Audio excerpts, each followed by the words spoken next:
two regions, Southeast Asia and Latin America, and millions of American retirees choose between these two regions every year. And from the comments, I can tell that some of you have very strong opinions about which one is better. I'm actually going to go through step by step and show you which region actually is better. So let's find out who actually wins. I'm Daniel, former hospital CEO for 20 years, and I've been traveling the world for 5 years, and I'm currently in Da Nang, Vietnam. All right, so quick ground rules. I'm comparing full regions, not just the popular spots that everybody likes. So it's all of Southeast Asia versus all of Latin America. So there's going to be categories, and I'm going to show you the data from each one. Whoever has the most check marks at the end wins the battle. So let's get started with one that's really important to everybody, cost of living. Okay, this cost data is from the World Bank International Comparison Program, which measures real price levels across every country on Earth, and it's indexed against the world average of 100. So this one was actually very obvious to me, being in both parts of the world. So Southeast Asia's regional average comes at 59.9. Latin America's average comes at 70.3, so significantly higher. So as you can see from the graphic, Southeast Asia, I just picked a few that you could look at. Vietnam, 46, clearly this is the cheapest country I've ever been in. And Latin America, I spent 4 years there off and on, and this goes with what I've experienced as well. I mean, Colombia is cheap, but Vietnam is way cheaper. This also jives with Numbeo numbers and other cost data where people actually comment on what it costs. It's just obvious that Southeast Asia is definitely cheaper. I think it's pretty obvious that Southeast Asia gets the check mark for lower cost of living. All right, if you're enjoying this type of material, hit that subscribe button and like, and then in the description below, I keep adding more and more resources that might be able to help you, help all of us as we continue to travel. So you might want to check those out. All right, moving on to another very important category, safety. So this one to me is very interesting because perceptions are driven a lot by what the media and the headlines show you. They show you that Mexico is super dangerous and that different parts of Asia are dangerous. But what does the real data show? So I went to the United Nations Office on Drugs and Crime, and they have a global study, and it's a huge database. So on homicide, check this graphic out. So it appears from this graph that there's definitely less homicides in Asia. So you may be thinking, well, homicides don't really tell the story, and they tell the story to a certain extent, but I agree with you. So here's some data on non-homicide crime, like petty thefts and that type of stuff. So check this out.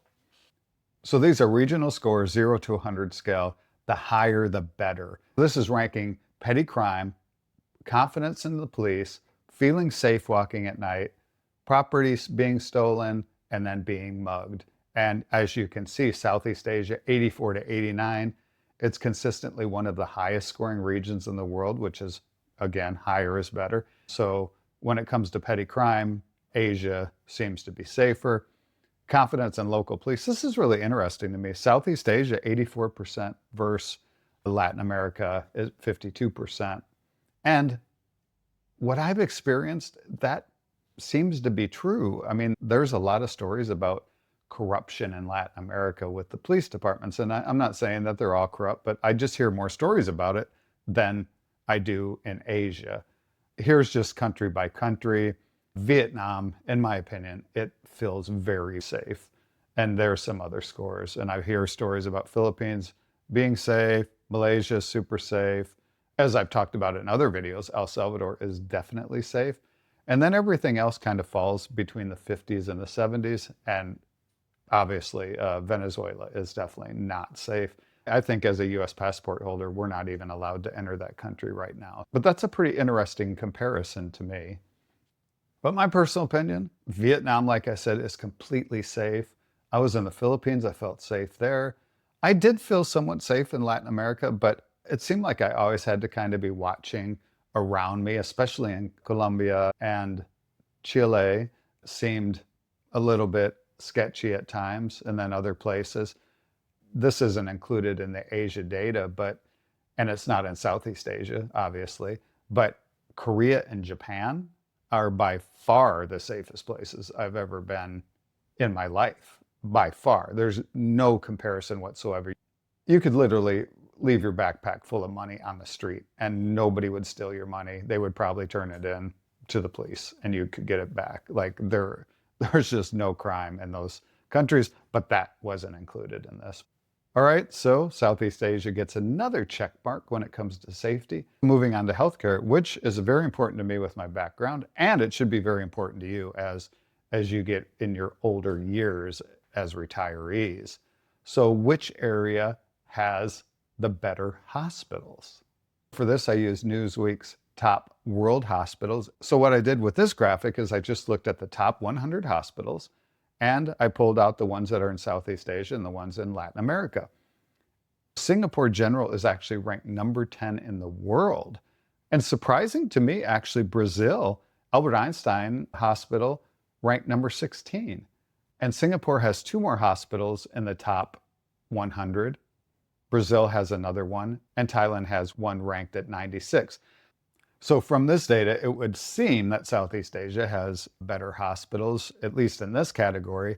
And outside of Brazil, there's no hospital in Mexico, Colombia, or elsewhere in Latin America that cracked the top 250 list this year. I went one step further as well. Joint Commission is the accrediting body for hospitals in the US and internationally.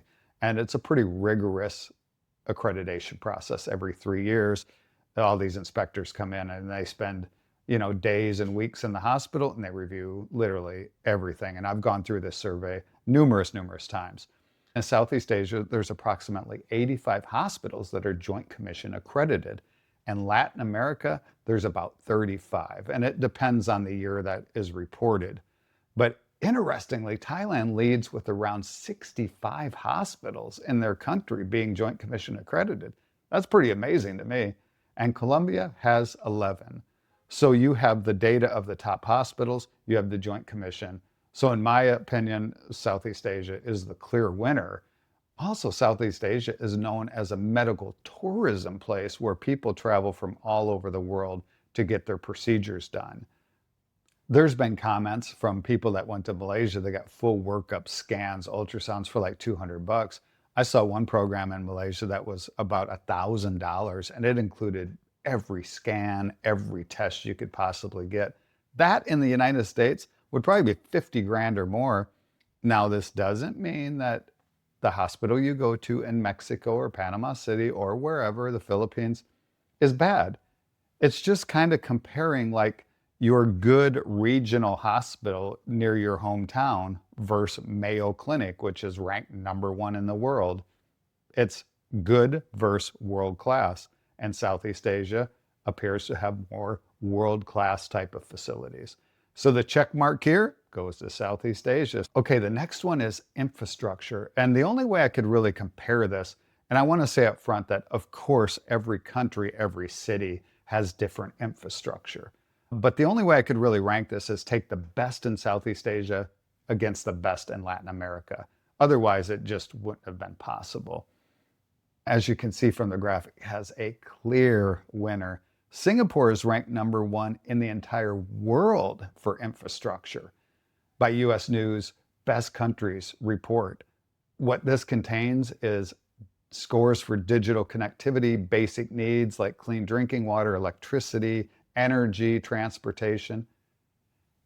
Singapore actually beat out Denmark and Luxembourg to take the global number 1 spot. And the World Bank Logistics Performance ranked them number 1 for the best logistics. So this measures their efficiency in moving goods across borders. Singapore is clearly number 1. And the closest competitor in Latin America is Brazil.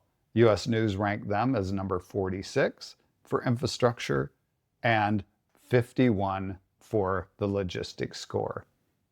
And of course, this completely depends on which country you're in. I understand this, but I had to find a way to compare the two, and Southeast Asia wins this as well. Moving on to the next one, English usage. Now, this is from the English Proficiency Index from Education First. It's based on 2.2 million test takers across 123 countries.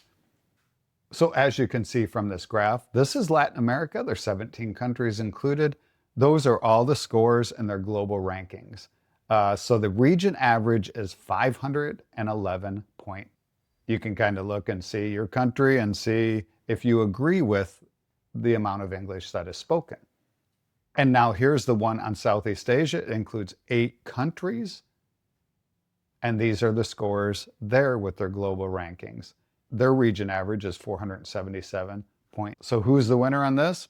Latin America. I actually would have thought with the Philippines, Malaysia, and Singapore that Southeast Asia would have had a higher score, but not the case. So the check mark here goes to Latin America.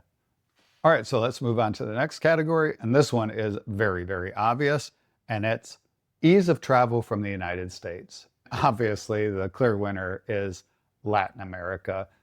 I mean, you can be in Mexico or Panama in just a few hours compared to taking 10, 20 hours or more to get to Southeast Asia. But interesting to me, there are some places that are the same distance for travel. Like when I went to Argentina, from Atlanta to Argentina nonstop is a 10-hour flight. From Seattle to Seoul, Korea is about a 10-hour flight. It just seems to me that it's so much farther to Southeast Asia than it is to South America, but sometimes that's not the case. So the check mark here goes to Latin America. Those are the main categories that I scored, but here's 4 other categories, and you may be thinking, oh, he didn't talk about this, but here's the reason why I didn't score them. Okay, so if you're looking at this, visa options for retirees are available in Southeast Asia and in Latin America. And there's countries that have very easy ones in both regions. If I was to try to rank the visa options, it would just be my own personal opinion. So I didn't want to do that because I've already heard in the comments people will say, oh, the Philippines process is easier or the Panama process is easier. It completely depends on your resources and what you want in a visa. And there's just absolutely no way to evaluate the climate. I mean, in Panama alone, there's different climates. It all depends on what you want. Food varies greatly. Some people prefer Southeast Asia cuisine compared to Latin America, and some people prefer Latin America food. A quality of life, it all just depends on what you want out of life.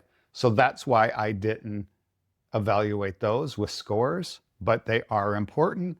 And of course, all of this depends on your preferences. But as you can see from this, cost of living, safety, healthcare infrastructure goes to Southeast Asia, ease of travel, English proficiency goes to Latin America.